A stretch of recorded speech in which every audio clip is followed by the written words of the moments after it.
چونکہ ہمارے معاشرے اور سماج میں لوگ جب جانور کی خریداری کرتے ہیں تو خریداری کے وقت میں دیکھنے میں یہ آتا ہے کہ بعض ناتجربے کار لوگ کم عمر والا جانور خرید کر لا لیتے ہیں، بعض ناتجربے کار لوگ کوئی عیب رہتا ہے، معلومات کی کمی رہتی ہے کہ عیب والا جانور اٹھا کر لاتے ہیں جو قربانی کے قابل نہیں ہوتا۔ تو اسی لیے جب جانور کی خریداری کرے تو بڑی تجربے کار لوگ، معلومات جنہیں ہیں، ایسے لوگوں کے ساتھ جانور کی خریداری کرنی چاہیے۔ جس طرح اسی طرح جو لوگ حصوں میں ملتے ہیں ان کے لیے بھی ذمہ داری ہے کہ وہ جس جانور میں حصہ مل رہے ہیں وہ جانور کے اندر وہ تمام خوبیاں ہونی چاہیے اور وہ جانور وہ عیوب سے بھی پاک ہونا چاہیے۔ حصے میں شریک ہونے والوں کو بھی احتیاط کرنا چاہیے، کیونکہ ہمارے معاشرے اور سماج میں دھوکے باز لوگوں کا اور دھوکہ دینے کا بازار بہت گرم چل رہا ہے۔ بہت سے لوگ جانوروں کو خرید کر لاتے ہیں۔ مجھے کسی نے کہا حال ہی میں کہ جو لوگ حصے میں ملا رہے ہیں، بعض ایسے لوگ ہیں کہ جانور دکھاتے ایک ہے پھر کٹاتے کوئی دوسرا ہے۔ ڈسپلے پر ایک جانور رکھا ہوا ہے، ایڈورٹائزمنٹ کے لیے ایک رکھے ہیں کہ ہم تمہیں یہ جانوروں میں ملائیں گے۔ جن جانوروں کو دیکھ رہے ہیں وہ اچھے موٹے تازے ہٹے کٹے دکھائی دے رہے ہیں کہ تمہاری قربانی اس جانور میں ہوگی، لیکن حقیقت میں دیکھا جائے تو قربانی کرنے کے واسطے انہوں نے اندر الگ سے جانور رکھے ہوئے ہیں جو قربانی کے قابل ہی نہیں ہے۔ ان کے کان کٹے ہوئے ہیں، لنگڑے ہیں، دبلے ہیں، پتلے ہیں، ان کی عمریں 2 سال کی بھی نہیں ہے، 1 سال کی عمر رکھنے والے ایسے جانوروں کی قربانی کر کے عید کے دن گھروں تک پہنچا رہے ہیں۔ تو ہمیں ایسے دھوکے باز لوگوں سے ہوشیار ہونا چاہیے، چونکہ ہمارا جو زمانہ چل رہا ہے، جو دور چل رہا ہے، کسی پر اندھا دھند اعتماد نہیں کیا جا سکتا، کسی پر بھروسہ نہیں کیا جا سکتا۔ ہم یہ خیال کرتے ہیں کہ لوگ قربانی کے بارے میں جھوٹ کہیں گے، نہیں، قربانی نہیں، لوگ تو حج کے بارے میں بھی دھوکہ دے رہے ہیں، عمرے کے بارے میں لوگوں کے لاکھوں روپے وصول کر کر بھاگ چکے ہیں۔ ہمارے ہی معاشرے اور سماج کے نام پر لوگ مسجدوں میں بیٹھ کر جھوٹ بول رہے ہیں، اللہ کے کلام کو ہاتھ میں لے کر جھوٹی قسمیں کھا رہے ہیں۔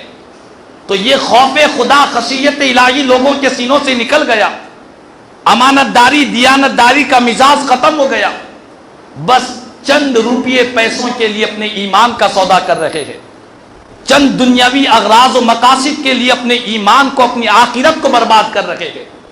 ایسے بے شمار لوگ، دھوکے باز لوگ، اور مارکیٹ کے اندر، بازار کے اندر ایسے بے شمار لوگ ملیں گے جو آپ کو کسی طرح کا دھوکہ دیتے ہیں اور وہ جانور کی قربانی نہیں دیتے جو جانور آپ کو بتا رہے ہیں۔ یہ بات میں بڑی ذمہ داری سے بول رہا ہوں، اور آپ معلوم بھی کر لیں تقریباً دھوکہ بازی ہو رہی ہے۔ دیانت دار لوگ ہیں، امانت دار لوگ ہیں، لیکن ان کی تعداد بہت کم ہے، آٹے میں نمک کی طرح ہے، لوگوں کو دھوکہ دیتے ہیں۔ لیکن یاد رکھ لے، حدیث پاک میں میرے آقا کریم صلی اللہ تعالی علیہ وسلم نے دھوکہ دینے والوں سے ارشاد فرمایا، من غش فلیس منا، جو خدا کے بندوں کو دھوکہ دیتا ہے وہ ہم میں سے نہیں ہے، اس کا تعلق ہم سے نہیں ہے، اس کا تعلق ایمان والے مسلمانوں سے، ایمان والوں سے اس کا تعلق نہیں ہے جو لوگوں کو دھوکہ دیا کرتا ہے۔ تو یاد رکھے، مومن نہ دھوکہ دیتا ہے نہ دھوکہ کھاتا ہے، یہ مومن کی شان ہے۔ مومن دھوکے باز نہیں ہوتا اور مومن دھوکہ کھانے والا بھی نہیں ہوتا۔ اسی لیے ہمیں اپنے تمام تر معاملات میں دھوکے باز لوگوں سے ہوشیار ہونا ہے اور پوری احتیاط کے ساتھ قربانی دینا ہے۔ جس طرح ہم کبھی کوئی گاڑی خریدتے ہیں، نئی گاڑی خریدتے ہیں تو صرف ایک ہی جگہ سے نہیں خریدتے، 4 شو روموں میں پھرتے ہیں، معلومات کرتے ہیں گاڑی کیسی ہے، اس کا مائلیج کیسا ہے، اس کا مینٹیننس کیسا ہے، ساری معلومات کرتے ہیں۔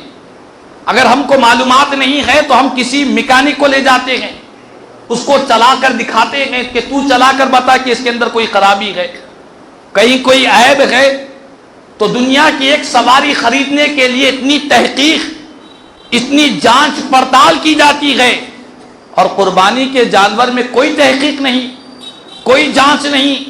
کسی نے کہہ دیا کہ میں اتنے میں تمہارا حصہ کر دوں گا، ہم نکال کر اسے پیسے دے دیے اور وہ ہمارے تک گوشت پہنچا دیا، نہ ہم نے جانور کو دیکھا، نہ اس کی قربانی کو دیکھا، نہ اس کی دعا کو دیکھا، نہ اس کے بسم اللہ اللہ اکبر کو سنا، ہم بلا تحقیق قربانی کے جانوروں کے بارے میں اس طرح کا معاملہ کرتے ہیں۔ لیکن یاد رکھ لے، دنیا کی گاڑی، دنیا کی سواری دنیا کی حد تک ہے۔ قیامت کے دن یہی جانور جس کی ہم قربانی دے رہے ہیں، یہی جانور جس کو ہم اللہ کی راہ میں ذبح کر رہے ہیں، قیامت کے دن یہی سواری پل صراط پر سے گزرنے کے لیے سواری بن جائے گی۔ یہ پل صراط کی سواری ہے، اس کو ایک جانور کی طرح نہ خیال کرے۔ یہ پل صراط کی سواری ہے، جو قربانی دینے والا قربانی دیتا ہے، قیامت کے دن جو بال سے زیادہ باریک، تلوار سے زیادہ تیز جو پل صراط ہے، اس پر سے گزرنے کے لیے ان جانوروں کو پیش کیا جائے گا، بندہ تیزی سے اس پر سوار ہو کر گزر جائے گا۔ تو بہرحال ہم تمام کو چاہیے کہ قربانی کے معاملے میں بڑی احتیاط کیا کرے، اور ذمہ دار لوگ، تجربے کار لوگ اور اہل علم لوگ، ایسے لوگوں کی سرپرستی میں ہمیں قربانی کے جانور خریدنا چاہیے۔ اندھا دھند کسی پر اعتماد نہ کرے، کسی پر بھروسہ نہ کرے۔